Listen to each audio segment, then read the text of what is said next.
Hello students, welcome again. Class 8 subject maths chapter first rational number exercise 1.2. This is our new video of chapter first rational number. ये हमारा नया video इसलिए मैं बोल रहा हूँ क्योंकि ये exercise chapter first rational number की एक्सरसाइज 1.2 है। 1.2 हमने सारे क्वेश्चन कर दिए। आई होप आपने वो सारे अपने कॉपी में बना भी दिए होंगे। तो चलिए शुरू करते हैं। आज हम एक्सरसाइज 1.2 का क्वेश्चन नंबर फर्स्ट। देखिए स्टूडेंट्स, यह आपका क्वेश्चन है सिर्फ यहाँ तक। ठीक है, ध्यान से देखिए, अच्छी से अपनी कॉपी में उतार लेना इसे।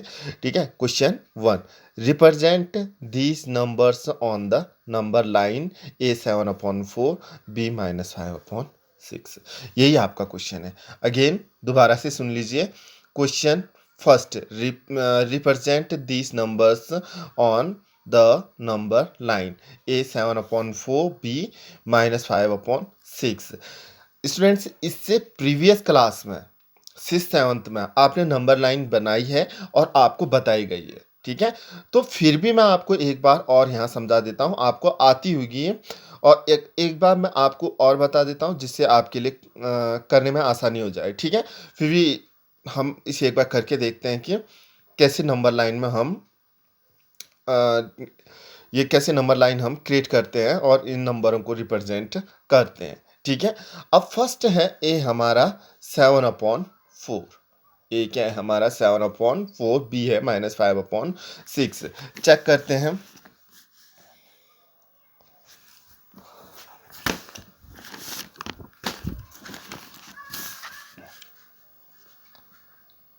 ए 7/4, ये क्वेश्चन नंबर लाइन में रिप्रेजेंट करना है। अब ध्यान से देखिए, फर्स्ट में आप लोग देखिए, एक बात हमेशा याद रखना। ठीक है, ये रफ में बता रहा हूँ तो इसे उतारने की ज़रूरत नहीं है, समझना है। ठीक है, क्या लिखना है आपने अपनी कॉपी में वो आपको मैं बताऊंगा। सबसे पहले कभी भी कोई भी आपको रेशनल नंबर दे रखा है उसे आपने नंबर लाइन में रिप्रेजेंट करना है। कोई भी आपको नंबर दे रखा है उसे आपने नंबर लाइन में रिप्रेजेंट करना है। तो फर्स्ट में देखिए कि उसका न्यूमरेटर और डिनोमिनेटर में कौन बड़ा है। तो देखिए इस वाले में numerator is greater than by denominator. यहाँ न्यूमरेटर बड़ा है किससे? डिनोमिनेटर से। जब ये कंडीशन होती है तो इस कंडीशन में हमेशा याद रखना, पहले आप डिवाइड कर लेंगे। क्या कर लेंगे? डिवाइड।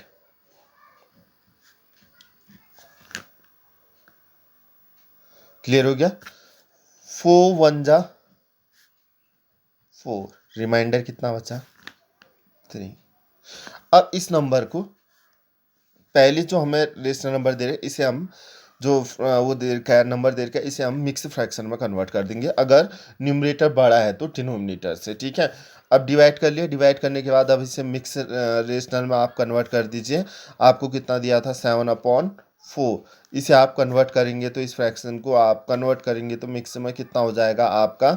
ठीक है, जो ये हमारा है आंसर, ये फ्रंट में किससे डिवाइड किया हमने? 4 से, ये डिनोमिनेटर में। ठीक है, और रिमाइंडर कितना आया? 3।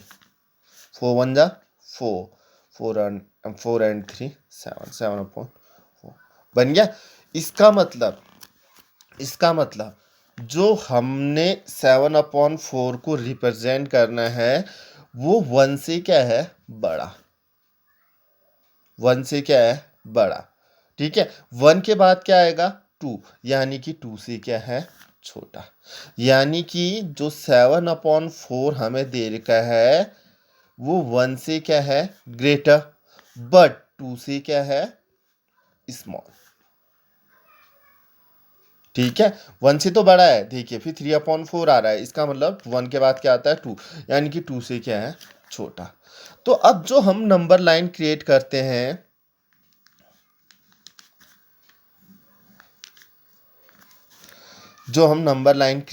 हैं, इसमें आप ध्यान से देखिए।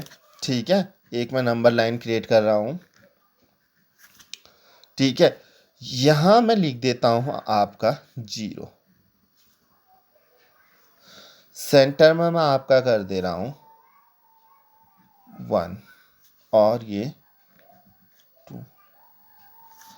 क्यों? ये हमारा 1 से क्या है बड़ा और 2 से क्या है छोटा। आ गया समझ में? अब देखिए हम देखते हैं डिनोमिनेटर। डिनोमिनेटर हमें कितना देर का है 4, कितना देर का है, मतलब जो हमने ये दो हिस्से बना रखे हैं इसके 4 पार्ट होंगे। कितने होंगे 4। ये 0 हो गया, ये 1, ये 2, ये 3, 1 2 3 4। आगे समझ में? अब देखिए यहाँ भी जो है ये भी हमारे 4 पार्ट में डिवाइड होगा, 1 2 3, 1 2 3 4 बन गया। अब देख लें, देखिए ध्यान से देखिए, ठीक है। तो अब मैं इस आपको बताता हूँ, इसे ध्यान से देखना। जो ये हमारा 0 है, ये कितना है 0, तो ये हमारा आएगा 1/4, ये 2/4, ये 3/4। अब ये 1 है, कितना है 1, तो ये हमारा होगा 4/4। 4 बन जा 4 बन गया, 1 बन गया हमारा, ठीक है। ये इसका मतलब 5/4, ये 6/4, ये 7/4, ये 8/2, वो सॉरी 4, 4 2 जा 8 बन रहा है। आगे समझ में? अब हमने रिप्रेजेंट करना है 7/4 को। 7/4 कहाँ पे हमारा, ये दिस वन 7/4। अब चेक कर लीजिए 1 से बड़ा, ठीक है, ये 1 हो गया हमारा, ठीक है, फिर 1 हो गया, ठीक है। अब ये 1 हो गया, 4/4 1 हो गया, यानी कि 1/4, सॉरी हाँ 1/4, 2/4, 3/4। ऐसे भी कर सकते हैं, ये 1 राइट 3/4, नहीं तो ये सिंपली देख लीजिए, ठीक है। 1/4, 2/4, 3/4, 4/4 1 हो गया, 5/4, 6/4, 7/4, 8/4। आगे समझ में? क्लियर हो गया? हो गया क्लियर? ठीक है, इतनी चीज़ आपको अब समझ में आ। जब ये बात हमेशा याद रखना, मैंने बोल दिया है, जब भी आपको रेशनल नंबर दे रखा है आपने उसे नंबर लाइन में प्लॉट करना है, तो आपने सबसे पहले देखना है न्यूमरेटर और डिनोमिनेटर। अगर न्यूमरेटर बड़ा है डिनोमिनेटर छोटा है तो इसका मतलब समझ जाइए, अगर न्यूमरेटर बड़ा है डिनोमिनेटर छोटा है तो ये क्या कहते हैं आपका, हमेशा पहले आप इसे डिवाइड करके मिक्स फ्रैक्शन में कन्वर्ट कर लेंगे। मिक्स फ्रैक्शन में कन्वर्ट करने के बाद ही आप इस तरीके से नंबर लाइन क्या करेंगे, क्रिएट। आगे समझे? ठीक है। अब ये मैंने आपको रफ में अच्छी से समझा दिया। आई होप आपको समझ में आ गया होगा। But solution A 7/4 number line इस तरीके से क्रिएट करेंगे, स्केल से लाइन करेंगे, इक्वल पार्ट करेंगे, फिर प्रेजेंट। ये देखिए 7/4, देखिए 0 से 1, 1 से 2। अब ये 1 कैसे आया यहाँ मैंने बता दिया आपको, ठीक है, और ये 2 कैसे आया यहाँ मैंने आपको समझा दिया, ठीक है। फिर ये देखिए वह ये 0 है तो ये 1/4, 2/4, 3/4 1, 4/4 होगा, 4 1 जा, ठीक है, 5/4, 6/4, 7/4, ये 2, 8/4, 4 2 जा 8। तो यानी कि हमने 7/4 प्लॉट करना था, वो हमने कर दिया। आगे समझ है? ये स्केल से बनाएंगे, ध्यान से देख लीजिए, ठीक है।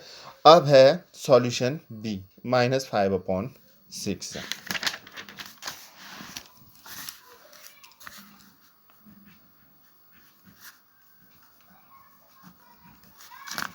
-5/6, ठीक है। अब -5/6 आपके पास है, -5/6 है तो पहले न्यूमरेटर और डिनोमिनेटर दोनों हम लोग देख लेंगे। अब देख लीजिए, अब जब इस कंडीशन में आप देखेंगे आपके पास माइनस लगा हुआ है तो माइनस को आप इग्नोर कर देंगे थोड़ी देर के लिए। आप सिर्फ उसे 5/6 पढ़ेंगे, माइनस को इग्नोर कर देंगे। अगर माइनस को आप लेते हैं तो आप तो जाहिर सी बात है कि 5 वो जो भी नेगेटिव होता है वो पॉजिटिव से क्या होता है, स्मॉल ही होता है, ये आपको पता है। तो इसलिए नेगेटिव को थोड़ी देर के लिए इग्नोर कर देंगे, इसे खाली क्या समझेंगे 5/6। तो इस कंडीशन में numerator less than by denominator. यहाँ देखिए डिनोमिनेटर बड़ा है 6 और न्यूमरेटर क्या है, छोटा 5। आ गया समझ में? तो इसका मतलब यहाँ हमें डिवाइड करने की ज़रूरत नहीं है, ठीक है, यहाँ हमें डिवाइड करने की ज़रूरत नहीं है। बस इसमें एक बात का ध्यान दीजिए, अगर आपका न्यूमरेटर छोटा होता है, क्या होता है, स्मॉल होता है, तो उस कंडीशन में, ठीक है, उस कंडीशन में जो नंबर लाइन होता है या नंबर बनता है वो जीरो एंड 1 के बीच में होता है। 0 और 1 के कब? जब न्यूमरेटर छोटा होता है किससे? डिनोमिनेटर से। ये बात याद रखिए, ठीक है। वो हमेशा 0 एंड किसके बीच में आता है? 1 के। वो डिजिट हमेशा किसके बीच में आता है? 0 और 1 के। हो गया क्लियर? बट अब हमें नंबर क्या दे रखा है? माइनस। अब आइए माइनस में हमें क्या दे रखा है?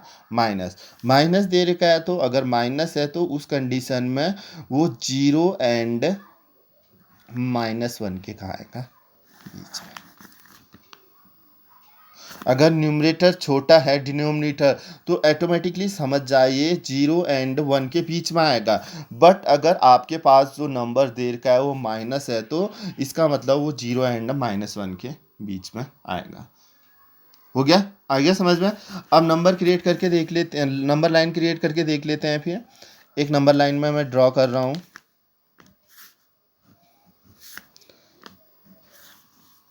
ठीक है। यहाँ मैं दे दे रहा हूँ 0, ठीक है। यहाँ मैं -1, क्योंकि हमारा माइनस है तो 0 और -1 के बीच, ठीक है। अब डिनोमिनेटर देखिए कितना है? 6। कितना है? 6। तो कितने पार्ट होंगे? जैसे यहाँ डिनोमिनेटर 4 था लेकिन 1 से बड़ा आ रहा था तो 4 के हमारे 2 पार्ट बने। 4 के कितने पार्ट बने? 2, ठीक है। तो यहाँ 0 और -1 के बीच बन रहा है तो एक ही के कितने पार्ट बनेंगे? 6। कितने पार्ट बनेंगे? 6, ठीक है। तो ये 0 हो गया, ठीक है। अब यहाँ पे जो आपका है पहला पार्ट, ठीक है, ये -1/6। ये सेकेंड पार्ट -2/6। ये थर्ड पार्ट -3/6। ये फोर्थ पार्ट -4/6। ये फिफ्थ पार्ट -5/6। और ये -1 है, ये -1 किसे आया? -5 है तो -6/6। 6 1 जा 6। बन रहा है नहीं बन रहा है? 6 1 जा 6, प्लस माइनस माइनस। आगे समझ में कितना है? -5/6 आ रहा है तो ये रिप्रेजेंट -5/6। हो गया क्लियर? आगे समझ में? तो हमने डिनोमिनेटर को मेनली देखना है, आपको ऑटोमेटिकली समझ में आ जाएगा। और आपने ये समझना है कि ये किन किन के बीच में आता है। हो गया क्लियर? ठीक है। अब इसको भी देख लेते हैं हम लोग, ठीक है।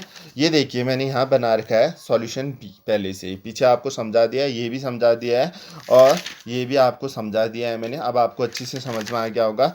और यहाँ देखिए ये मैंने सॉल्यूशन बी -5/6, ये -1 0 ये कर दिया है, -5/6 शो करना है, सीधी लाइन ये आप स्केल से बना लेंगे इसे। आ गया समझ में? तो ये ध्यान से देख लीजिए, ये आपका वर्क है आज का, क्लास वर्क डेट डाल के आप आसानी से इसे कर सकते हैं। स्क्रीनशॉट ले लीजिएगा, आपको समझ में आ जाएगा, कर लेना। और समझ में नहीं आ रहा है कैसे हुआ, ये मैंने आपको पूरा मेथड बताइए इधर, ठीक है। ये दोनों देख लीजिए, ठीक है। दोनों क्वेश्चन मैंने डायरेक्टली नहीं लिखा रखा है, मैंने आपको पहले समझाया है उसके बाद ये फिगर बताया है, ठीक है। तो सॉल्यूशन ए और सॉल्यूशन बी करने के बाद ही आपको समझाने के बाद ही ये मैं फिगर शो कर रहा हूँ आपको, ठीक है। तो इसे अपनी कॉपी में उतार लीजिए और अच्छे से समझ में आ गया होगा आपको। नहीं आया तो आप कमेंट करके मैंने आपको कहा है, कोई भी प्रॉब्लम होती है तो आप बता दीजिए, मैं उसमें दोबारा से आपको समझाने की कोशिश करूँगा और नेक्स्ट वीडियो में आपको भेजने की कोशिश करूँगा। सो इसे आप कर लीजिए। मिलते हैं नेक्स्ट वीडियो में और एक्सरसाइज 1.2 का नेक्स्ट वीडियो में हम अगला क्वेश्चन बताएंगे। Okay, thank you.